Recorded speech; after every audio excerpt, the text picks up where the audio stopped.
ନମସ୍କାର। ଆପଣମାନଙ୍କୁ ବହୁତ ବହୁତ ସ୍ୱାଗତ। ବର୍ତ୍ତମାନ ଧରାପୃଷ୍ଠରେ ପିତୃପକ୍ଷ ଚାଲିଛି।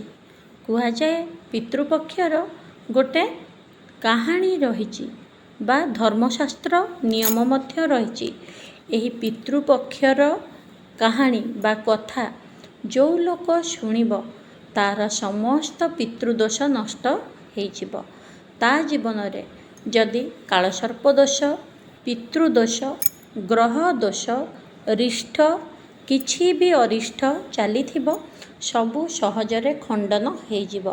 ପିତୃ ପୁରାଣ ବା ପିତୃ କଥା ଯେଉଁମାନେ ପିତୃପକ୍ଷରେ ଶୁଣନ୍ତି ବା ସର୍ବମୋକ୍ଷ ଅମାବାସ୍ୟା ଅର୍ଥାତ୍ ମହାଳୟା ଅମାବାସ୍ୟା ଦିନ ଶୁଣନ୍ତି ତେବେ ସେମାନଙ୍କୁ ଅଖଣ୍ଡ ସୌଭାଗ୍ୟ ପ୍ରାପ୍ତି ହୁଏ। ପିତୃପୁରୁଷଙ୍କର ଶ୍ରଦ୍ଧା ଆଶୀର୍ବାଦ ପ୍ରାପ୍ତି ହୁଏ। ପିତୃପୁରୁଷଙ୍କର ଶ୍ରଦ୍ଧା ଆଶୀର୍ବାଦ ଦ୍ୱାରା ଅଖଣ୍ଡ ସୌଭାଗ୍ୟ ଏବଂ ଶୌର୍ଯ୍ୟ, ବୀର୍ଯ୍ୟ, ମହାଲକ୍ଷ୍ମୀ ପ୍ରାପ୍ତି ହୁଅନ୍ତି। ଘରେ ସୁଖ, ଶାନ୍ତି, ସମୃଦ୍ଧି, ବୈଭବ ସବୁକିଛି ଦିନକୁ ଦିନ ବଢ଼ି ବଢ଼ି ଚାଲେ।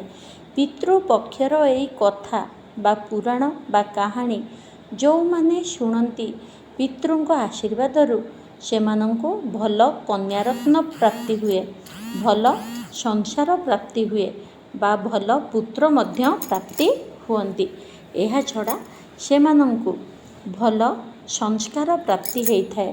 ତାଙ୍କର ପୂର୍ବଜନ୍ମ କର୍ମର ପାପ ଫଳ, ରିଷ୍ଟ, ଗ୍ରହ ସବୁକିଛି ଖଣ୍ଡନ ହେଇଥାଏ। ତେଣୁ ପିତୃ କଥା ଶୁଣିବା ନିହାତି ଦରକାର। ତ ଏଇଠି ଆମେ ଜାଣିବା ଦିନେ ଗରୁଡ଼ ମହାରାଜ ପ୍ରଭୁ ଶ୍ରୀକୃଷ୍ଣଙ୍କୁ କହିଲେ, ପ୍ରଭୁ ବର୍ତ୍ତମାନ ପିତୃପକ୍ଷ ଚାଲିଛି, କ'ଣ ଏଇ ପିତୃପକ୍ଷର ରହସ୍ୟ?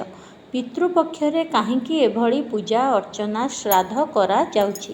ଏହାଛଡ଼ା ପିତୃମାନଙ୍କୁ ପୂଜା କଲେ କ'ଣ ଲାଭ ମିଳେ? ପିତୃପକ୍ଷରେ ଏତେ ସବୁ ଆୟୋଜନ କାହିଁକି କରାଯାଉଛି? ସେମାନେ ତ ଆଉ ବଞ୍ଚି ନାହାନ୍ତି, ଏଇ ଧରାପୃଷ୍ଠରେ ବି ନାହାନ୍ତି। କ'ଣ ତାର ମହତ୍ତ୍ୱ?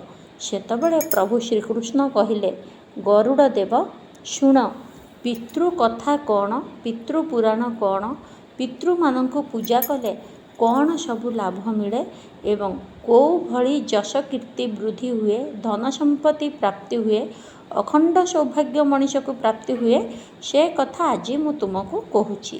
ସେତେବେଳେ ପ୍ରଭୁ ଶ୍ରୀକୃଷ୍ଣ ଗରୁଡ଼ଦେବଙ୍କୁ କହିଲେ, ଏହି ମର୍ତ୍ତ୍ୟମଣ୍ଡଳରେ ବହୁତ ପୁରୁଣା ସମୟରେ ଜଣେ ଋଷି ଥିଲେ। ତାଙ୍କ ନାଁ ହେଉଛି ମହର୍ଷି ରୁଚି। ରୁଚି ବିବାହ କରିନଥିଲେ। ସେ ଜ୍ଞାନ ଚର୍ଚ୍ଚାକୁ ଅଗ୍ରାଧିକାର ଦେଉଥିଲେ। ଶାସ୍ତ୍ର, ପୁରାଣ ଏବଂ ବୈଦିକ ରୀତିନୀତିକୁ ବିଶ୍ୱାସ କରୁଥିଲେ। ଯଜ୍ଞ, ହୋମ, ତପ, ଜପ କରୁଥିଲେ। ତେଣୁ ସେ ଜଙ୍ଗଲରେ ଶହ ଶହ ବର୍ଷ ଧରି ଜପ ତପରେ ନିଜ ସମୟ ବିତାଉଥିଲେ। ହଠାତ୍ ଦିନେ ତାଙ୍କ ସାମ୍ନାରେ କିଛି ଆଲୋକର ପୁଞ୍ଜ ଦେଖାଗଲା। ଯେତେବେଳେ ସେ ଆଖି ଖୋଲି ଦେଖିଲେ ତାଙ୍କ ସାମ୍ନାରେ 5 ଜଣ ବୟସ୍କ ବୃଦ୍ଧ ବ୍ୟକ୍ତି ଯେଉଁମାନଙ୍କ ମୁଖମଣ୍ଡଳରୁ ତେଜ ବାହାରୁଛି ଠିଆ ହେଇଛନ୍ତି। ସେତେବେଳେ ସେ ପଚାରିଲେ, ମହାଶୟ, ଆପଣମାନେ କିଏ? କାହିଁକି ମୋ ସମ୍ମୁଖକୁ ଆସିଛନ୍ତି? ସେତେବେଳେ 5 ଜଣ ଯାକ କହିଲେ, ହେ ରୁଚି, ଆମେ ହେଉଛୁ ତୁମର ପିତୃପୁରୁଷ ବା ତୁମର ପୂର୍ବପୁରୁଷ। ଆମେ ତୁମକୁ ଦେଖିବା ପାଇଁ ଆସିଛୁ। ଆମର ତୁମଠାରେ ଶ୍ରଦ୍ଧା ରହିଛି। କିନ୍ତୁ ବର୍ତ୍ତମାନ ପିତୃପକ୍ଷ ଚାଲିଛି। ଆମେ ତୁମ ପାଖକୁ ଆସିବାର କାରଣ, ତୁମେ ବିବାହ କଲ ନାହିଁ।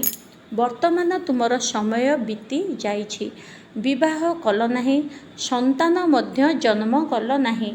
ଯଦି ତୁମେ ବିବାହ ନ କରିବ, ସନ୍ତାନ ଜନ୍ମ ନ କରିବ, ତେବେ ଆମର ବଂଶ ଆଗକୁ ବଢ଼ିବ କିପରି?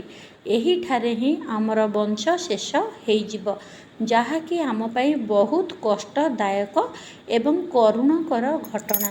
ସେତେବେଳେ ରୁଚି କହିଲେ, ହେ ମହାଶୟ, ଜ୍ଞାନ ଉଦୟ ହିଁ ପ୍ରକୃତ ଜୀବନ। ବେଦଶାସ୍ତ୍ର ଅଧ୍ୟୟନ ଏବଂ ଲୋକଙ୍କୁ ଦାନ, ଧର୍ମ, ଜ୍ଞାନ ବୃଦ୍ଧି କରେଇବା, ତପ ଜପରେ ସମୟ ବିତେଇବା ହେଉଛି ପ୍ରକୃତ ଧର୍ମ। ସଂସାର ଭିତରେ ଯେଉଁମାନେ ପଶନ୍ତି, ନାରୀ ମୋହମାୟାରେ ଯେଉଁମାନେ ଛନ୍ଦି ହୁଅନ୍ତି, ସନ୍ତାନ ସମ୍ଭବ କରି ସଂସାର ଜାଲରେ ଛନ୍ଦି ହୋଇଯାଆନ୍ତି, ସେମାନଙ୍କର ଶେଷ ସମୟ ନର୍କଗାମୀ ହେଇଥାଏ। ସହଜରେ ସେମାନେ ସଂସାରର ମାୟାରୁ ବାହାରି ପାରନ୍ତି ନାହିଁ। ତେଣୁ ମୁଁ ସେ ସଂସାରର ମୋହମାୟାରେ ବାନ୍ଧି ହେଇ ରହିବାକୁ ଚାହେଁ ନାହିଁ। ମୁଁ ଜ୍ଞାନ ଚର୍ଚ୍ଚା, ବେଦ ଅଧ୍ୟୟନ ଏବଂ ଯଜ୍ଞ ହୋମାଦି କର୍ମ କରି ମୋକ୍ଷ ପ୍ରାପ୍ତି କରିବାକୁ ଚାହେଁ।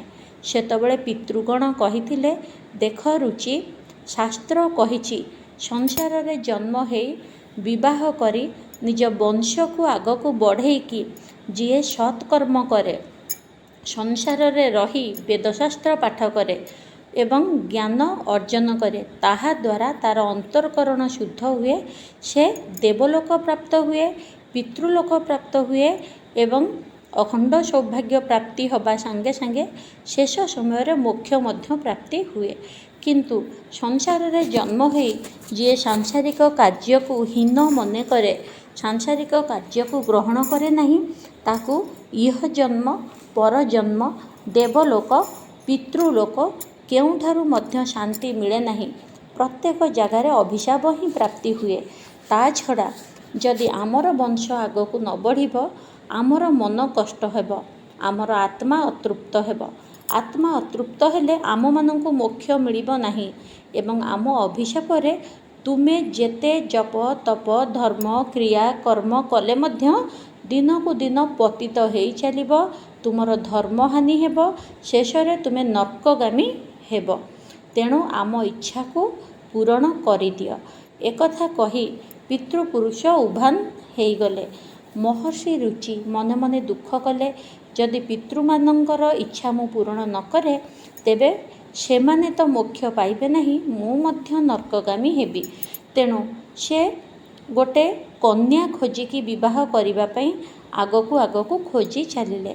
ତାପରେ ଚିନ୍ତା କଲେ, ତାଙ୍କୁ ବୟସ ହେଇଗଲାଣି, ବୃଦ୍ଧ ଅବସ୍ଥା ପାଖେଇଲାଣି, କନ୍ୟା ଦେବ କିଏ? ବହୁତ ଦିନ ଧରି ଖୋଜି ବୁଲି କନ୍ୟାରତ୍ନଟିଏ ପ୍ରାପ୍ତି ହେଇପାରିଲା ନାହିଁ। ଶେଷରେ ସେ ଜଙ୍ଗଲ ଭିତରେ ଗୋଟେ ନଦୀ କୂଳରେ ବ୍ରହ୍ମଦେବଙ୍କୁ ତପସ୍ୟା କରିବାକୁ ଲାଗିଲେ।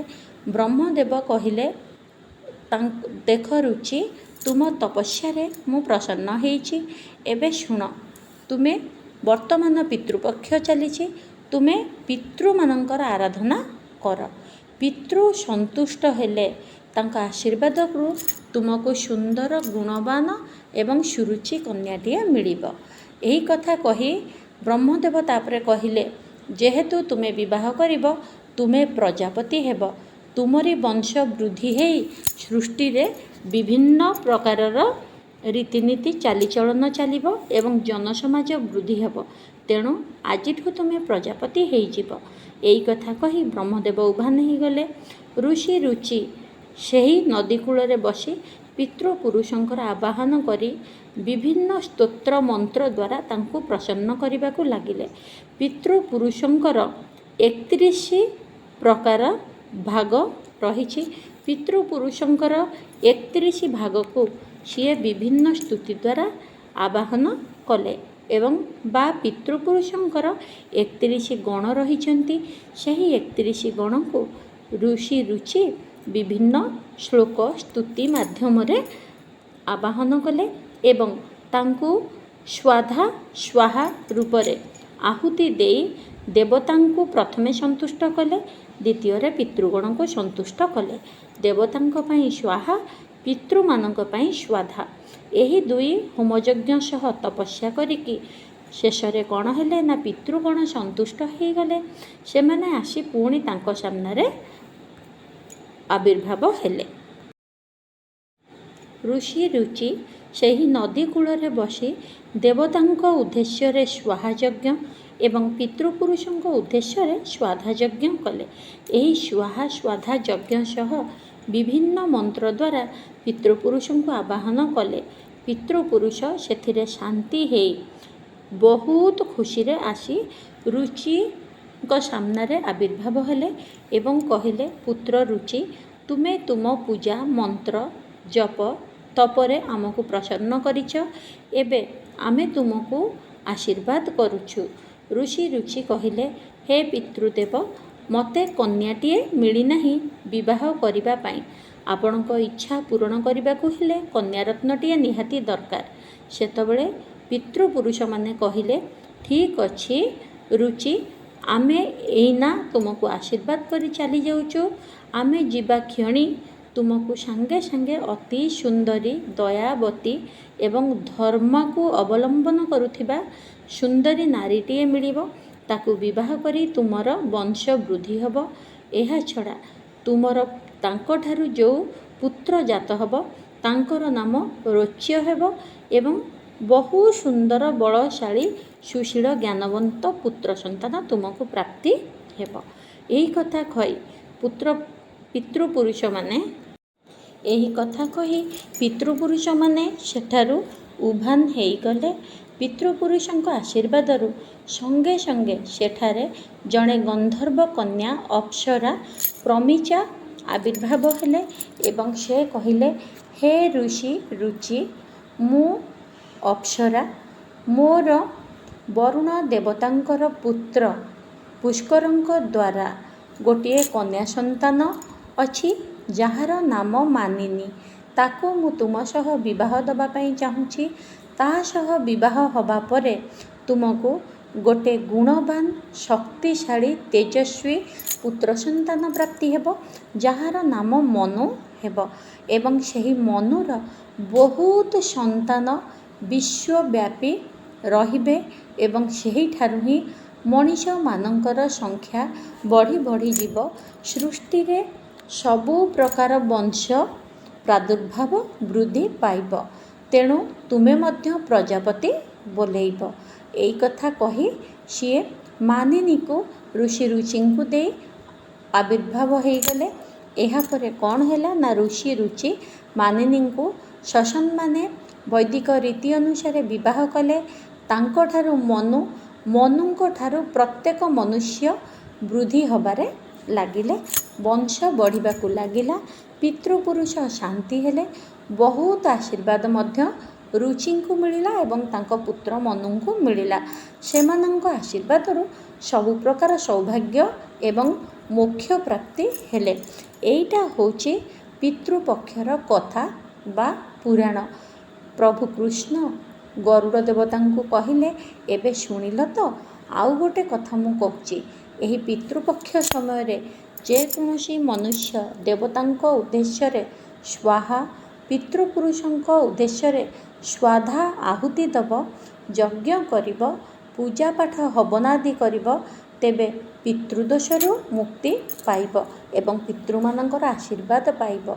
ଏହା ଛଡ଼ା ଗାଈ, କୁକୁର, କାଉମାନଙ୍କୁ ଯିଏ ଖାଇବାକୁ ଦେବ ଏବଂ ଭୋକିଲା ଲୋକଙ୍କୁ, ଦରିଦ୍ର ବ୍ୟକ୍ତିଙ୍କୁ ଯିଏ ଖାଦ୍ୟ ପଦାର୍ଥ ଦେବ, ଦୁଆରକୁ ଆସିଥିବା ଭିକ୍ଷୁକମାନଙ୍କୁ ଯତ୍କିଞ୍ଚିତ୍ ଯେତିକି ପାରିବ ସେତିକି ସହଯୋଗ କରିବ ବା ଖାଦ୍ୟ ସମର୍ପଣ କରିବ ବା ଯେ କେହି ଗୃହସ୍ଥ ବ୍ରାହ୍ମଣଙ୍କୁ ଦକ୍ଷିଣା, ସଞ୍ଚା ଏବଂ ଖାଦ୍ୟ ସହ ସୁବର୍ଣ୍ଣ ମଧ୍ୟ ଯେତିକି ତା ଦ୍ୱାରା ସମ୍ଭବ ଦାନ କରିପାରିବ ବା ଗୋଦାନ କରିପାରିବ, ଭୂମି ଦାନ କରିପାରିବ।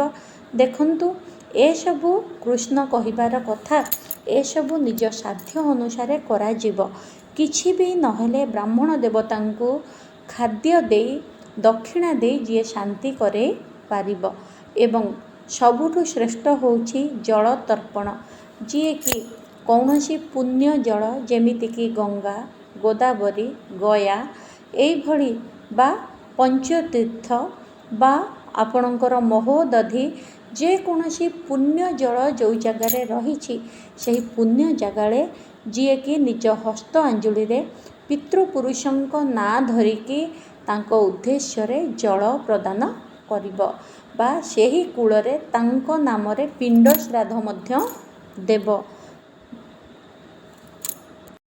ସେହି ପୁଣ୍ୟ ସ୍ଥାନରେ ସେମାନଙ୍କ ନାଁରେ ତର୍ପଣାଦି, ଭୋଜନାଦି, ଦାନ ଧର୍ମାଦି କରିବ ଏବଂ ସେମାନଙ୍କର ଯଶଖ୍ୟାତି ଗାନ କରିବ।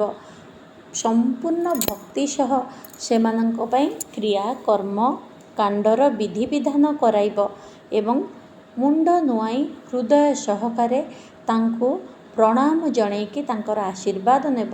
ନିଜର ପିତୃପୁରୁଷଙ୍କୁ ମନେ ପକେଇବ। ଯେ କେହି ବି ଗୃହସ୍ଥ ଏଇ ପିତୃ ଶ୍ରାଦ୍ଧ ସମୟରେ ଏତକ କର୍ମ କରେ ସେ ଅଖଣ୍ଡ ସୌଭାଗ୍ୟ ପ୍ରାପ୍ତି ହୁଏ। ଜୀବମାନଙ୍କୁ ଦୟା ଦେଖାଏ, କାହା ମନରେ କଷ୍ଟ ଦିଏ ନାହିଁ, ନିଜ କୁଳ ଗୋତ୍ରର ପ୍ରତ୍ୟେକ ନୀତି ନିୟମକୁ ମାନେ ଏବଂ ଘରର ବୟୋଜ୍ୟେଷ୍ଠମାନଙ୍କର ଆଶୀର୍ବାଦ ନିଏ। ତେବେ ପିତୃ ଋଣରୁ ମୁକ୍ତି ହୁଏ, ଦେବ ଋଣରୁ ମୁକ୍ତି ହୁଏ, ପିତୃ ଦୋଷରୁ ମୁକ୍ତି ହୁଏ, ନବଗ୍ରହ ଶାନ୍ତି ହୁଏ। ନବଗ୍ରହ ପୀଡ଼ାରୁ ମଧ୍ୟ ପିତୃଙ୍କ ଆଶୀର୍ବାଦରୁ ତାକୁ ସୁରକ୍ଷା କବଚ ପ୍ରାପ୍ତି ହୁଏ। ପାଞ୍ଚ କ୍ଷେତ୍ରରେ ପଞ୍ଚ ପିତୃମାନେ ତାକୁ ଜଗିକି ପ୍ରତ୍ୟେକ ଜାଗାରେ ସୁରକ୍ଷା ଦିଅନ୍ତି। ସୁନ୍ଦର ନାରୀ ପ୍ରାପ୍ତି ହେବା ସାଙ୍ଗେ ସାଙ୍ଗେ ସୁନ୍ଦର ସନ୍ତାନ, ସୁଗୃହିଣୀ, ସୁନ୍ଦର ଘର ମଧ୍ୟ ପ୍ରାପ୍ତି ହୁଏ।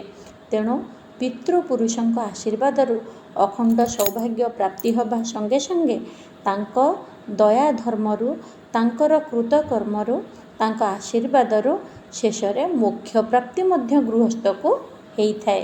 ଏବଂ ବେଦଶାସ୍ତ୍ର ଯଦି ତା ସାଙ୍ଗରେ ସେ ଅଧ୍ୟୟନ କରେ ବା ଶାସ୍ତ୍ରକୁ ସମ୍ମାନ ଦିଏ ବା ଆମ ପରମ୍ପରା, ଆମ ନୀତି ନିୟମକୁ ସବୁବେଳେ ପାଳନ କରେ, ସେଥିରେ ମଧ୍ୟ ତାକୁ ଦେବତୁଲ୍ୟ ଆସନ ମିଳେ, ଇନ୍ଦ୍ର ଆସନ ପ୍ରାପ୍ତି ହୁଏ, ସୁଖ ସମୃଦ୍ଧି ଭୋଗ ହୁଏ।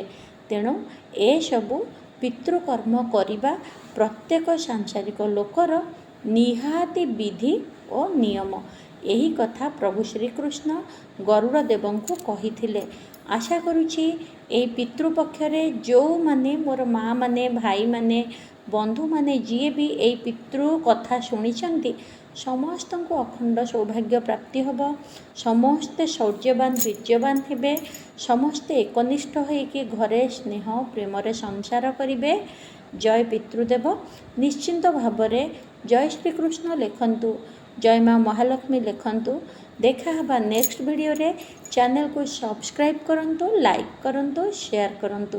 ମୋର ଅନ୍ୟ ଚ୍ୟାନେଲ ଦେଖିବା ପାଇଁ ଡିସ୍କ୍ରିପସନରେ ଲିଙ୍କ ରହିଛି। ଅନ୍ୟ ଚ୍ୟାନେଲ ମଧ୍ୟ ଦେଖିପାରିବେ, ସବସ୍କ୍ରାଇବ୍ କରିପାରିବେ। ଜୟ ଜଗନ୍ନାଥ।